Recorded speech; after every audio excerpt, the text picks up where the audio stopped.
নমস্কাৰ ডিএমলৈ সকলোকে স্বাগতম আশা কৰোঁ আপোনালোক সকলোৱে ভালে আছে আজি মই কৃষ্ণকান্ত সন্ধিকৈ ৰাজ্যিক মুক্ত বিশ্ববিদ্যালয় BA 6 সেমিষ্টাৰ ৰাজনীতি বিজ্ঞান কিতাপখনৰ এছাইনমেণ্টৰ প্ৰশ্নোত্তৰ লৈ আহিছোঁ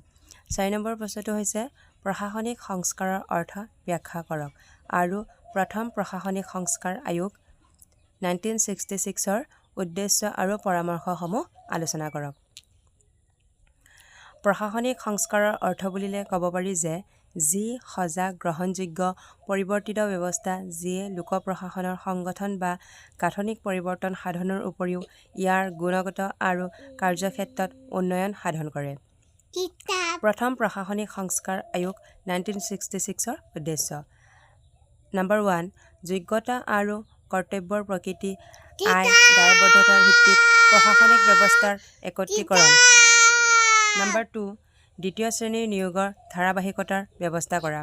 নম্বৰ 3 কেৰাণী পৰ্যায়ৰ নিয়োগৰ বাবে পৰীক্ষাসমূহ বস্তুনিষ্ঠ পৰীক্ষাৰে অনুষ্ঠিত কৰা নম্বৰ 4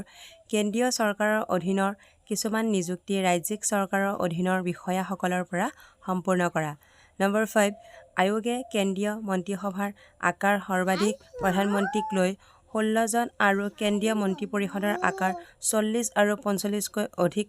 হ'ব নোৱাৰিব বুলি নিৰ্ধাৰণ কৰিছে নম্বৰ 6 এই আয়োগে সংসদীয় সচিবৰ বিলুপ্তি সাধনত অনুমোদন জনাই 3 তৰপীয়া মন্ত্ৰী পৰিষদ গঠনৰ বাবে পৰামৰ্শ আগবঢ়ায় নম্বৰ 7 প্ৰধানমন্ত্ৰীৰ কাৰ্যত আনুষ্ঠানিক সহায় আগবঢ়াবৰ বাবে নতুনকৈ উপ প্ৰধানমন্ত্ৰী পদৰ সৃষ্টি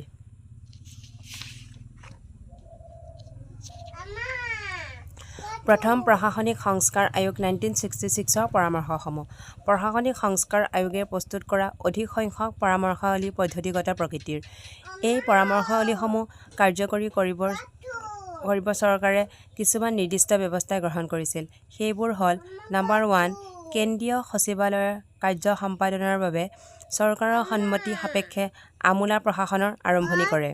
নম্বৰ 2 প্ৰাৰ্থী বাছনিৰ বাবে আয়োগে পৰামৰ্শ প্ৰতিযোগিতামূলক পৰীক্ষাসমূহত দিয়া ঊৰ্ধ্বতম বয়সেৰে সীমা 28ৰ পৰা 24ৰ পৰা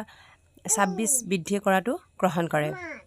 নম্বৰ 3 প্ৰথম শ্ৰেণীৰ অভিযন্তা পদৰ প্ৰাৰ্থীৰ পৰিৱেশনৰ বাবে সাক্ষাৎকাৰৰ পৰিৱৰ্তে লিখিত পৰীক্ষা অনুষ্ঠিত কৰিব লগা পৰামৰ্শটো চৰকাৰে গ্ৰহণ কৰে